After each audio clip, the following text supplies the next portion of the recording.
Kali ini kita akan membuat lampu LED buat akuarium yang pendek. Ini bahan-bahannya chip dan papan PCB yang sudah kita bongkar.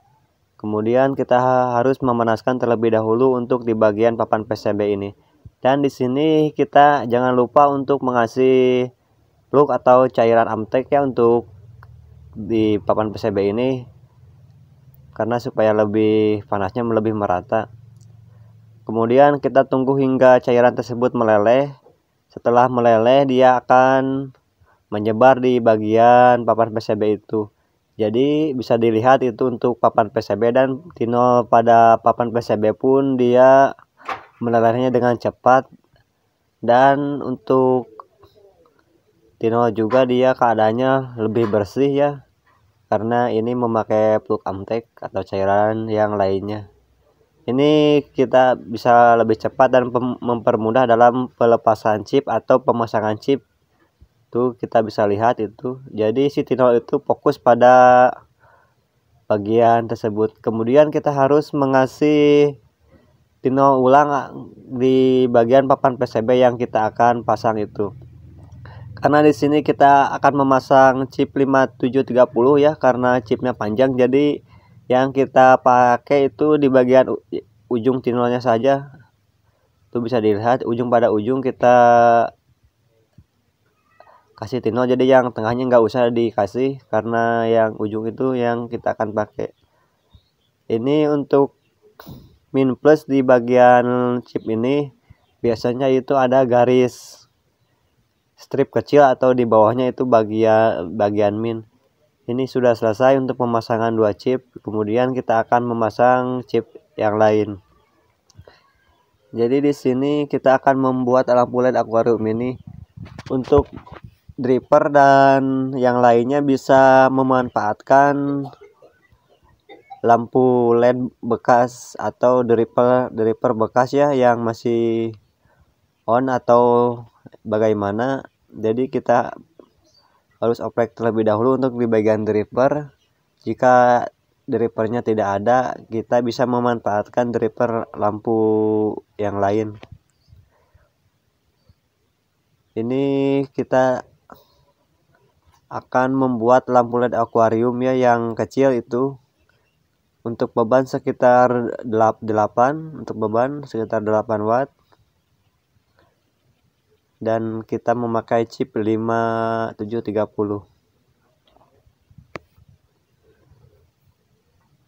Ini tinggal beberapa chip lagi. Jadi untuk rangkaian ini dia memakai rangkaian seri ya, bukan paralel. Kita akan lanjutkan ulang untuk bagian pengecipan ini. Jadi seperti ini untuk proses pengecipan lampu LED akuarium.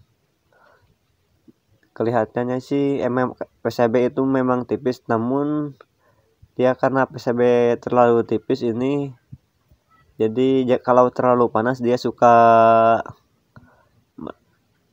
berubah ininya jadi melengkung apa bengkok atau bagaimana. Nanti kalau terlalu panas si PCB itu biasanya suka naik.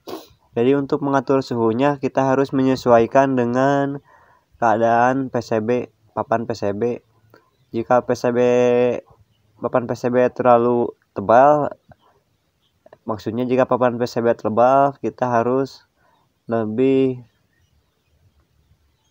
maksudnya untuk daya panasnya juga harus dinaikkan ya, jangan terlalu sedikit, karena kalau di bawah standar panasnya itu untuk pemasangan chip sangat susah. Jadi untuk pemasangan chip ini kita harus mengetahui terlebih dahulu untuk kondisi papan PCB tebal maupun tipis. Jika tipis itu lebih enak, namun jika terlalu panas juga untuk papan PCB ini dia suka berubah bentuk ya, jadi melepuh atau melengkung. Ini kita akan memasang chip yang terakhir untuk di bagian ini. Ini chip yang terakhir, chip yang ke-10 ini. Jadi ini untuk papan PCB ini memakai chip 5730 dengan jumlah total chip semua 10 chip. Untuk driver bisa memakai driver bekas atau driver yang baru. Jika untuk papan PCB ini LED DC, ini kan papan PCB-nya LED DC ya, jadi bukan LED AC. Ini kita tahap proses pembersihan untuk sisa-sisa plug Amtek.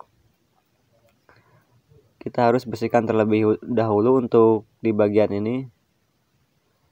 Ini sudah selesai untuk tahap pembersihan. Tinggal sekarang kita tahap pengujian atau pencobaan apakah rangkaian yang kita pasang tadi bisa berfungsi dengan baik atau tidak. Jika tidak masih berfungsi, kita harus chip ulang ya. Ternyata ini untuk rangkaian berfungsi dengan baik. Ini untuk driver. Kita akan lihat terlebih dahulu untuk driver. Ini driver tuh bisa dilihat. Ini biasanya memakai driver universal ya. Tuh untuk kapasitor 3,3 mikro. Bisa dilihat kita bisa memanfaatkan driver bekas lampu LED yang lain dan kemudian kita masukkan ke dalam kotak kecil atau maupun bagaimana untuk mengganti LED akuarium yang mati total, atau kita membuat lampu LED akuarium maupun buat apa saja sih keperluannya, ini universal juga. Sekarang kita akan mencoba menyuplai tegangan dengan 220. Ternyata lampu LED menyala sangat terang, beda dengan yang tadi. Sekarang kita tinggal memasang kembali untuk di bagian chip. Tuh bisa dilihat untuk drivernya seperti ini, dalaman driver lampu LED-nya.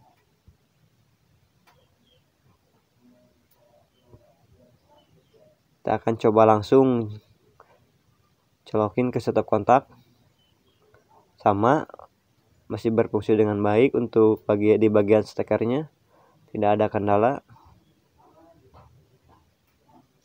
Ini sekarang kita harus menutup kembali di bagian box ini. Awas kabel di sini jangan sampai terputus. Kita harus hati-hati. Sekarang kita tahap proses pemasangan mika. Ini biasanya untuk lampu LED akuarium ini memakai mika kaca, dan untuk pendinginnya ini untuk pendingin tambahannya ini dia kosong seperti ini, dan untuk kaca hanya sebagai pelindung dari lampu LED tersebut. Ini kita kasih lem secukupnya untuk di sini supaya lebih merata ya. Kita kasih olesi semua. Awas tapi hati-hati karena ini biasanya untuk LED lampu akuarium yang sekarang biasanya ada memakai kaca. Tapi ada juga sih yang memakai fiber atau sejenis plastik tersebut. Ini kita akan memasang bagian penutup karet atau safety dari kaca tersebut.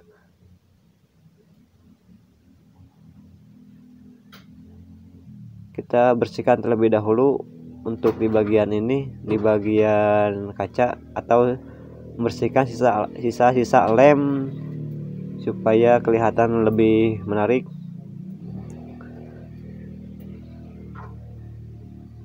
Ini untuk beban sekitar 8 ya untuk beban.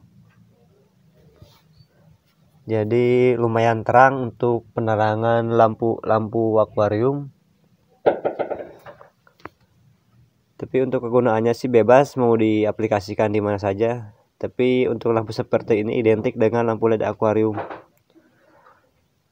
Bisa dilihat nyalanya juga sangat terang untuk di kelasnya, karena ini tidak ada penghalang tambahan lagi, beda dengan lampu LED